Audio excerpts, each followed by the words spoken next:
Hi there, Lindsay here, the Frugal Crafter. Today we're going to paint this misty landscape in mixed media, and it didn't start out as mixed media, let me tell you. It started out as watercolor and watercolor pigment powders, and things went awry. And if you'd like to see everything in its glory in real time, you can find a lesson up in Critique Club. Critique Club is a monthly membership. It's $5 a month. You get 2 brand new long art tutorials with real-time narration, plus a creative prompt and access to all the past 6 years of Critique Club content. So if you are interested in that, I will have a link in the video description and you can check it out. If not, you can enjoy the time lapse here and commiserate with me, I guess. So I'm starting off, actually, I had a lot of fun sketching this in. I was using a clutch pencil with some 8B lead in it. This is fun. I found this in my stash. I don't know when I got it. It's been years. I think I even might have got some like extra leads to go in it. But anyway, I hadn't really used it and it was really fun to draw with this big chunky boy. I absolutely loved it.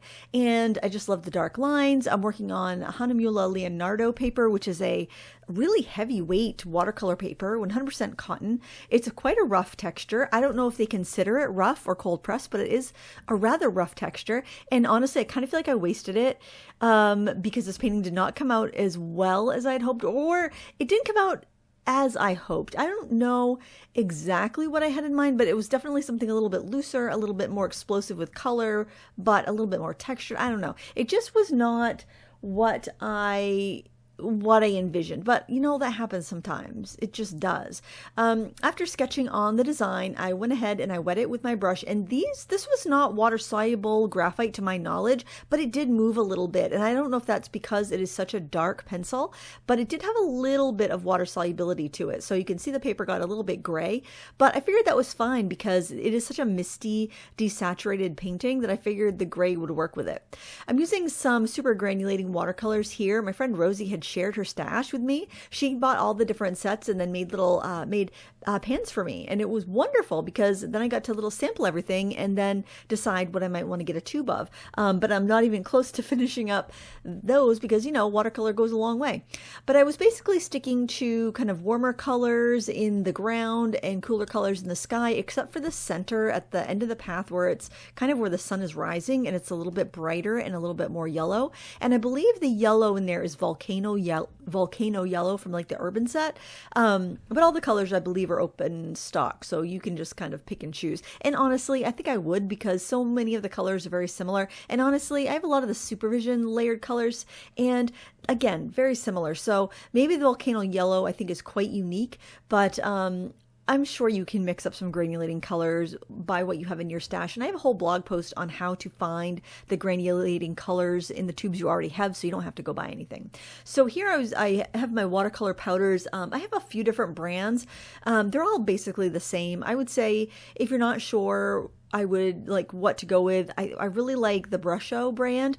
I really like the Ken Oliver Color Burst too, and I like the applicator and the Color Burst, but these infusions are good. The ones that I probably would not recommend would be the Magenta has a brand. The stamp company Magenta came out with some that just didn't have the color mixing and explosion that the other brands had, but Paper Artsy makes one that I really like, Brusho, Ken Oliver Color Burst, and Cosmic Shimmer makes one too, and those are all very similar. Again, you don't need a ton of colors. They all have like a couple colors. Most of them have like 2 or 3 colors in them, so when you sprinkle them out you get a blast of color, but I was not getting the effect that I was hoping for with these. I don't know if I used too much, or maybe I should have sprinkled it on dry paper and then spritzed it. I'm not sure. I really need to play with this product more. I feel like I'll go like 6 months without touching them, and then I expect to get results that I can control, which is just ridiculous. I need to spend more time with it. So there would be a tip for you. If you're not getting the results you want on the first try, just be patient. Try it again, try it again, try it again, because some things take a while to get the hang of. And here I'm spraying over some of the pigment powders, hoping I can get them to burst a bit. And I kind of like how the green or maybe it was black. I'm not sure. It kind of like washed up like some clumps of grasses. I kind of like that, but I did kind of lose that by the end of the painting.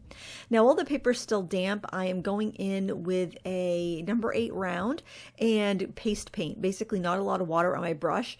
And I'm just kind of painting in these faraway trees so they'll kind of fuzz out and look misty, like they're behind the fog. The brushes I've been using actually are from my collection with Craft Ammo. They've been restocked. There is a small restock. We're not doing that many with this run. We started off with 1,000 on the first run and those sold out. And then I was unhappy with after about a year of painting with mine, the ferrules started to get loose, and I was not happy with that because I had been very careful with them. So we sourced a different factory to come up with a more robust ferrule. Anyway, we have 300, or we did 300. So it's a limited run. If you're waiting for them, they're out now. I'll put a link in the video description if you're interested. If not, no worries. You can use whatever golden Taklon brush you have. I want you to use a golden Taklon or a nylon or something, some sort of synthetic that's not super absorbent for doing those far away trees, because you don't want to bring in too much water or it's going to blur out way too much. So because the golden Taklons hold a little less water, you can pick up that thicker, heavier paint right from the pan without a lot of water, and then you can kind of control how fuzzy it is. And then I'm working back to front because as my paper dries, I'm going to get darker, crisper lines. And when you are doing a landscape, you want the things closer to you to be crisper and more detailed, and the things further away to be kind of fuzzy and muted and hazy looking. And that's one of the ways you can get some depth. I don't paint landscapes that much, honestly. To be truthful, about the only time I really paint landscapes outside of tutorials is when I'm plein air painting. I like to paint landscapes out in the world, out in the wild, when I'm in the landscape. Painting from photos is not my favorite for doing landscapes. I think I like being there in it to paint it versus painting from a photo, but it's just, this time of year, it's so cold, it's just not very feasible. And I don't really like to record out when I'm painting plein air. I kind of do it more of as a hobby than as a profession when I'm painting out there, and just for practice, but that's the way I like to paint landscapes personally. But sometimes you got to do what you got to do, right? You got to use a photo when it's cold and you want to paint someplace you can't get to. And I think it's good practice. It's always good practice, even when you're getting frustrated by the results that you're getting. And we all get frustrated. It's part of being an artist. It's part of doing things that are a little beyond your reach, right? When you're trying different things, you're trying different mediums, you're trying to get different effects, you have to experiment. And when you experiment, you're not going to always have it perfect. It's not always going to work out. So at this point, I'm like, all right, this is kind of a nice base, but I feel like I wanted more contrast. And I was loving sketching with the clutch pencil. So I'm like, I'm going to bring that back in. I'm going to use graphite over watercolor. Now, generally, when I'm doing watercolor, I don't like my graphite lines to show that much. But I had recently seen some artwork by Charles Reed, and it was actually recommended to me on Facebook. It's somebody's doing, I don't know if it's his estate or whatever, but there's a Charles Reed Facebook page.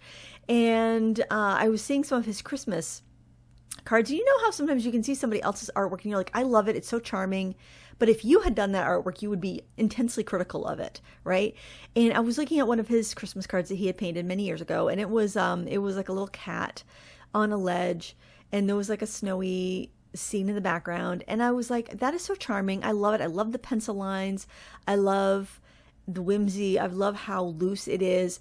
But then I thought, if I had painted that, I would be so critical of myself that it was too sketchy looking or that it wasn't finished enough. But I'm like, I'm loving this. There's nothing I would change about his work, right? It's like, why are we so critical of ourselves? It's just ridiculous. But anyway, seeing those sketchy lines, I'm like, oh, I think I kind of want to do something like that. And then I really loved how dark that clutch pencil was, but it wasn't holding a point because it was so soft.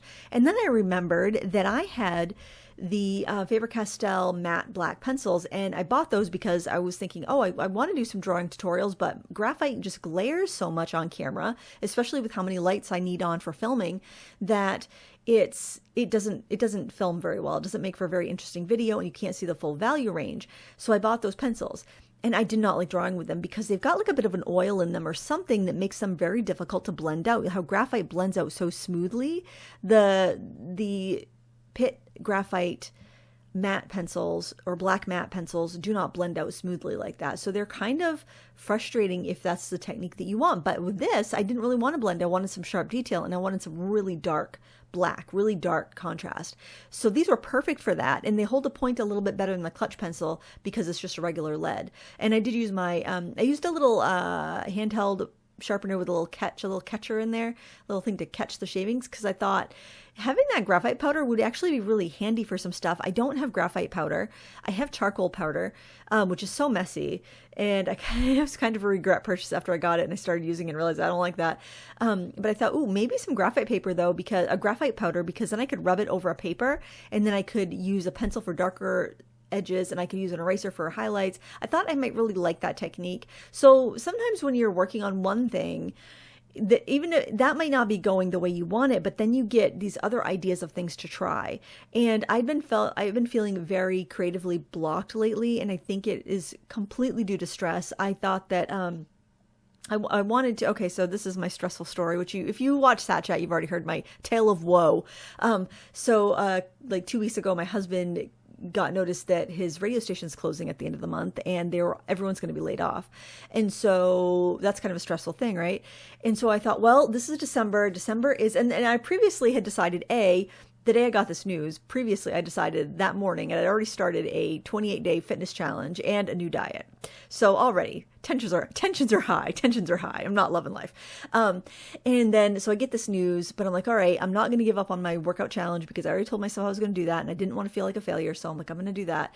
And, then I was like, but you know what I could do? It's December. I was going to take it a little easy on December and just kind of like enjoy the holiday, just cruise into Christmas, be, chill. But then I'm like, it's December. This is like the month. If you're going to go hard on YouTube, you do it in December, because that's when ads pay the best, because everyone's trying to use up their ad budget before the end of the year. So I'm like, I'm going to post daily till Christmas. I'm going to do that. That's going to give us a buffer, and that will be great.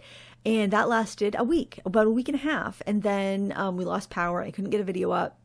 And there was all sorts of things that made me not want to create. And then I did a couple days. I was fine. And Tuesday, I couldn't get a video up because I just couldn't get out of my own way. And I had a bunch of home improvement projects that I wanted to do. I just kind of like, I was getting endlessly distracted by all these things I felt like needed to be done now. I was kind of in a mood, I guess.